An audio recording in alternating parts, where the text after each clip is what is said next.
How's everyone doing? Welcome to the daily YieldMax'er plus ULTY report plus just morning report. Okay, I'm trying to do these the same way every time. So we're going to start with the market every morning. S&P, NASDAQ, Russell. All right, here's a daily chart of the S&P. Boy, you could see, I mean, I put a gap right here. This gap is the post-election Trump gap. I mean, it's bullish above, bearish below. Easy to follow. Let's look at the Qs, which is the NASDAQ. They're up above all-time highs. The same thing as Bitcoin. They all look the same. They're up above all-time highs. So it's either a breakout or a fake out. This is where fake outs happen. It gets up above here, a couple, 3 days, and then boom, it shoots the other way. And it turns out it was a fake out. Well, Bitcoin's, held it for like 7-8 days. So Bitcoin's looking like it's not a fake out. Been nice to know that 7 days ago, of course. In any event, it should be interesting. Let's look at Russell. Russell's breaking out also since the election, but the past couple of days has been pulling back a little bit. Russell's the weakest of the three today. Okay, so now we're going to check out the ULTY grid and the ULTYverse. All right, so first of all, let's go to the ULTYverse. Okay, the average stock is down 1.5. ULTY itself is only down 60 bips. Great job. Look, snowy up a little bit, or snow up. I mean, these are the funds that are represented. Disney is up, well up. They had earnings, and they had a good earnings report, and they went from 102 to 110 overnight. So they're up like 7%. Great job, Disney. Jay had on a really bullish position in that one. We'll take a look at that at the end of the show. I'm going to leave the option stuff for the end of the show so we don't get too in the weeds. Abercrombie & Fitch, he just put that one on today. Zim, that's an earnings stock also. ZIM, that's doing well. HIMS is soft this morning. Maybe HIMS had a few drinks last night or something. Anyway, HIMS is having a disappointing performance this morning. So is Trump. Maybe he needed to take HIMS last night. I mean, I don't know. DJT's down 7%. BILI is down 13%. MBLY is down 6%. All right, they have some up, some down, but they're doing a good job monetizing it. They have a lot of buffer. They're only down about a third as much as what they would be if they just own stock.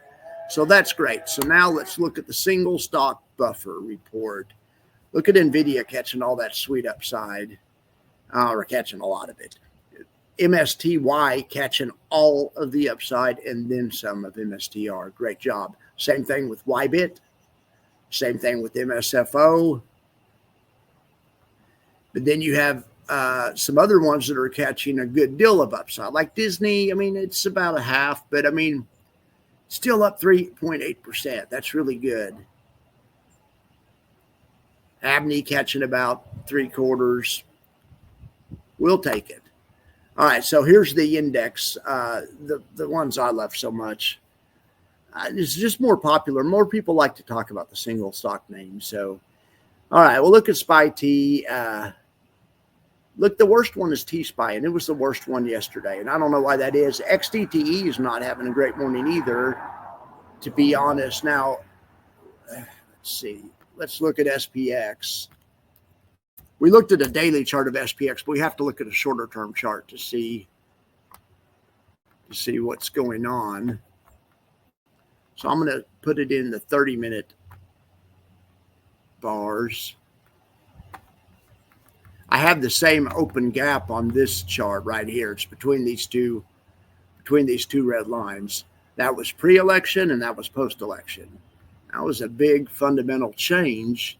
So it may not come back here for a long time, or it may never come back here, or whatever. But if it gets back under here right away, that's sometimes a sign that the market's calling BS on the breakout. And boom, then it'll it'll have a, it'll shoot the other way. But this is a powerful force, this open gap. And there's an open gap like that on every chart. On all of the charts have that big open gap, because before the election, people didn't know what was going to happen. Then, the next day, some people knew, but you know what I'm saying. All right. The people weren't certain, let's just say. And Max's volatility metric, we forgot to look at that. I forgot to look at that. It's still bullish. Volatility selling off. Market clear sailing ahead. All right. ZIVB looking really good this morning. USLY is killing it. Looking at that, beating its benchmark. TLTW having a great morning. All right, so now let's pick on some bad ones. YBTC is pulling back. Maxi's way down. IWMY is outperforming on the downside. Yesterday, they did outperform on the upside and were one of the better performing funds. So that's disappointing to see. ULTY, it has outperforming on the downside, but like I've explained a million times, I use different benchmarks. I need to figure out how to incorporate the other benchmark into this chart. Let me think about that. But in any event, right here, I'm just comparing ULTY to the Russell 2000. And it is down more than the Russell, but it's not down near as much as its constituents are.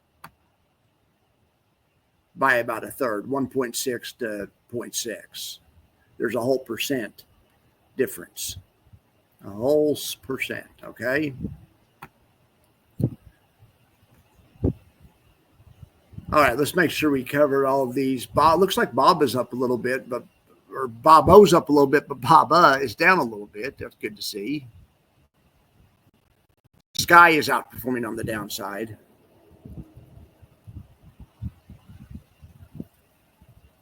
Kind of a mixed performance today, or kind of pulling back today, to be honest. Not really mixed. We're kind of disappointing today in the shorter time frame. In the daily time frame, things look great. And really, they still look all right in the 30-minute time frame, but the 30-minute time frame is going to be the one that's going to turn first, and it's weak this morning. All right, so we'll keep an eye on that. So now we're going to do the options part. So let's look at this. This is a beast. This is the Disney trade he has on, and it's a six-legged beast. It's just here. Let me show you what it really is. He put an extra trade on yesterday, but I'm taking yesterday's trade off. All it was a load of dice. Okay. So, and you guys know how that works. We talk about it all the time. It didn't have any stock, had a big flat area. It's almost kind of like an iron condor payoff profile where it doesn't make very much, but it makes it over a wide area. But then if it goes down a lot, it can lose money, just like an iron condor. Okay.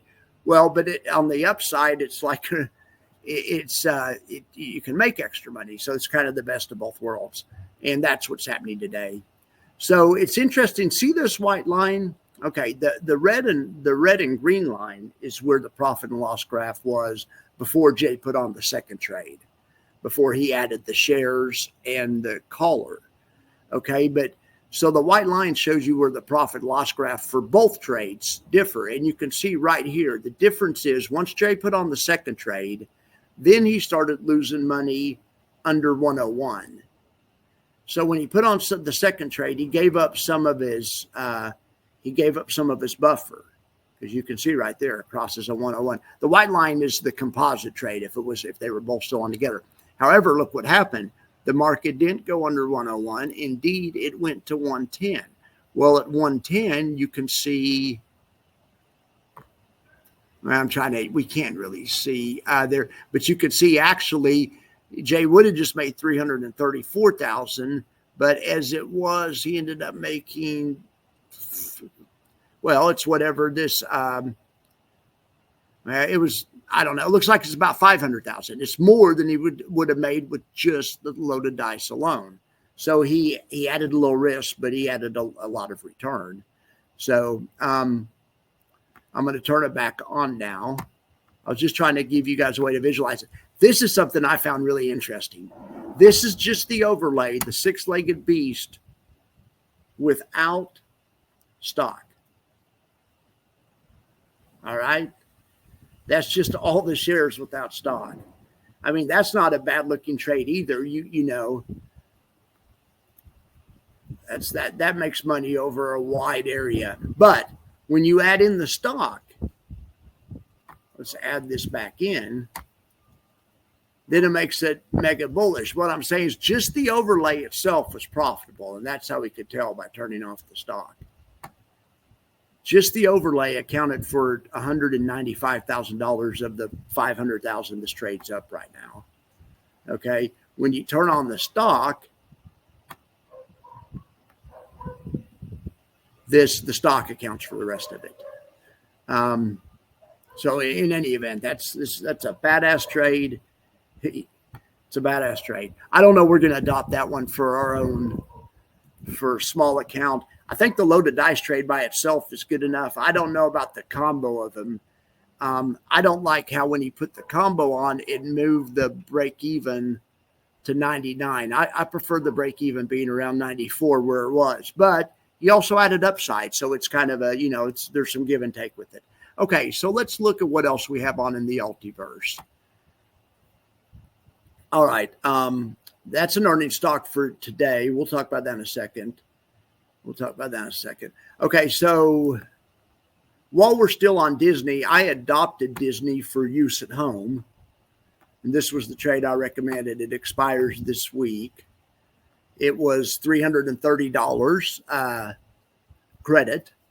And it looks like that's what it's going to make. It was on about $3,000 worth of risk. So you made 10% in about 2 days. If Disney keeps going up the rest of the day, you could profit more. But I mean, it looks like this trades. And also we have till tomorrow too. I mean, you could hang on to this if you did it. I hope somebody did this. I didn't do this like a dumbass. I was too busy making content yesterday. I made like 3 videos. I'm trying to make some new stuff for the station. And anyway, so I've been just trying to get some extra videos out. All right. Well, anyway, that is a great trade in my opinion for playing along at home. But then I did it with a different time frame. That's the reason there's 3 of them. I tried it into next week too. Jay did it for next week. I don't know why he just didn't do it for this week. I just wanted to see if there's any advantage. So I'm just kind of looking at both of them, and I don't know. Anyway, that's just for evaluation purposes. But now let's look at some of these other badass trades Jay has on here. Anything that says ULTY in front, that's his. He has this Rocket Lab trade on. This is a bad freaking ass trade. Look at this. I love this trade. Look how much asymmetry he had. He's trying to make $1 million. He's only risking 400,000 or 430 or whatever. Uh-oh, what happened? Something blow up somewhere? Yeah. No.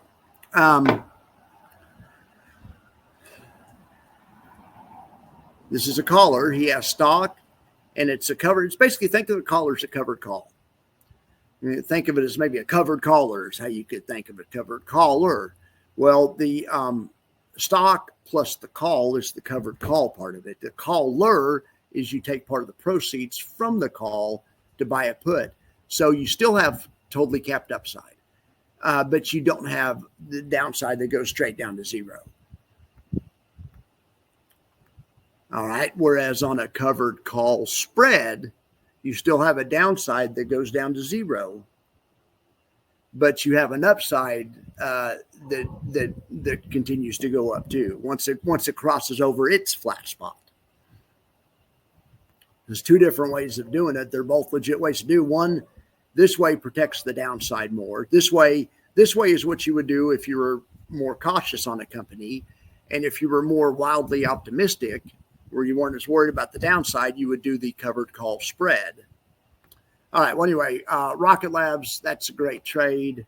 But just all of these that say ULTY or look. So this Kava one is the one that's really not working out. This trade's kind of similar to Disney in the fact that he just loaded up double, triple bullish. I don't even know what to call it. It's just, he's just betting on higher prices for sure. He's long calls, long stock, long everything.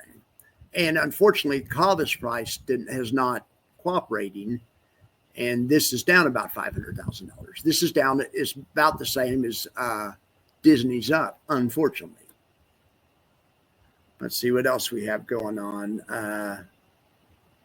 DraftKings was a good. Let me see. DraftKings. So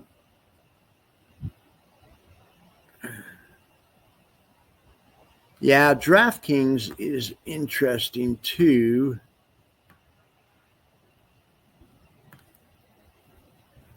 DraftKings is definitely bullish, double bullish, and he hit it double long. So DraftKings is one of the big winners last week. I believe their earnings were last week. Now, speaking of earnings, we're going to look at the earnings table here. Yeah, their earnings were right here.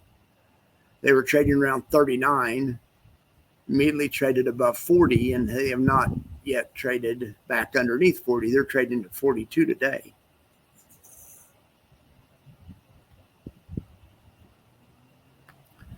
All right, so also wanted to mention I gave you guys some content on a Disney trade you could do at home. It's up $510. Let's also look at some of the other trades that other ideas I've had. I gave you guys $1 million baby idea, how to hedge $1 million account for the rest of the year. But you have to have $1 million. But I mean, you have to. The idea this trade works if you're long $1 million of stock in another account. That's the idea. You bring in $4,500. It's just like Jay's loaded dice trade, but it's a reverse. It's the reverse loaded dice. So it's a reverse risk reversal. We're selling calls to finance puts. We're selling the calls for a little bit more, so we receive a credit, $4,500. If you did this trade in real life, that $4,500, you instead of paying like you do when you generally YOLO options, you pay $4,500.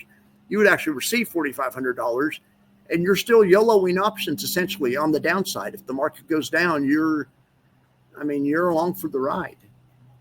Plus, you make $4,500. The only eventuality you don't get to keep the $4,500 is if the market moves up more than 4% from here. When I showed this trade, it was the SPY was a little bit lower. But in any event, it had about 4% buffer between now and the end of the year. But yeah, the market could easily be up 5% the rest of the year. And the reason that's not a problem, the market's up 5%, your $1 million account is now worth $1,050,000. Yeah, this trade had a $50,000 loss, so it's a wash. Unfortunately, you don't, but you're still up all the money you were up before today. Right now, the SPY is up 25%. So if you have $1 million account, you're up about $200,000 right now. This trade preserves that $200,000.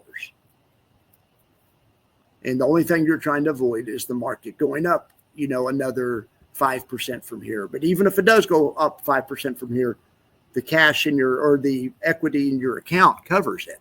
Now, if the market goes up 10% from here, then you're back to making money again because your $1 million account's worth 1.1. Yeah, you lost 50,000 on this, so you're at 1,500,000, or I'm sorry, 1,050,000. So anyway, but this is a decent way to do it, especially if you think it'll grind the rest of the year. You just get to keep the $4,500, and God forbid if you think it's going to pull back. All right, so today I'm going to probably make a content, and I'm going to show you guys the reverse of this trade. In case you're bullish and you want to try to make a little money, you want to maybe add a little bit of return. Let's say you have $1 million account. You aren't worried about the downside too much, but you're trying to add a little bit of return. That's going to be today's option lesson. Today's bone up on options. We'll show how to do a bullish max convexity, loaded dice, risk reversal on the SPY or the Qs or something. So be looking for that content, okay? Let's check in on the charts one more time and see what the indexers are doing and make sure it's not moving. While I got you here, it's grinding sideways. Grinding sideways. Should be interesting to see if these breakouts hold in the indexes. Well, if they hold in everything's broken out right now. And right now it appears to be holding, so that's good news for bulls. The more days it goes by and those gaps are still open and it's more and more, the odds get smaller and smaller and slimmer for the bears.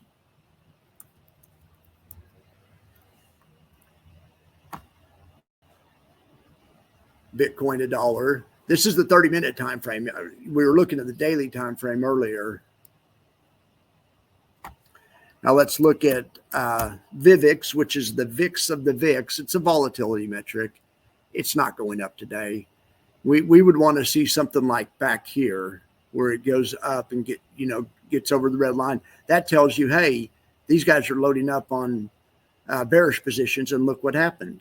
When it did that, SPY was at 583. Within a few days, the SPY was down at 569. It doesn't always work out like that, but I mean, it did that time. All right, so we'll keep an eye on that. But right now the volatility trend following system is saying nothing to worry about. So clear sailing ahead for now. As soon as it changes, I'll let you guys know. And there's no guarantee that it'll be in time. There's no guarantee it'll give us advance warning like it did this time. Right here, it gave us advance warning twice, and within enough time to buy puts and catch a 10-point drop. But it doesn't always do that. So just be forewarned. All right, guys. Well, I really appreciate y'all for being here, and be looking for the option content. It'll be out here in an hour. And then I also have, after that, I have some retirement sim content coming out this afternoon. Okay, so be looking for that. I'm excited about that one as well. In addition to that one, I'm working on some new content about Polymarket. Okay, that'll be out probably tomorrow. All right, guys. Well, I hope you guys like the new direction of the channel. I'm still working on it and everything. Still working on my niche and everything. But I appreciate your patience while the channel's undergoing all these changes here. All right, guys. I appreciate each and every one of you. Just like I say every morning, thank you for being here. It means a lot to me. See you later.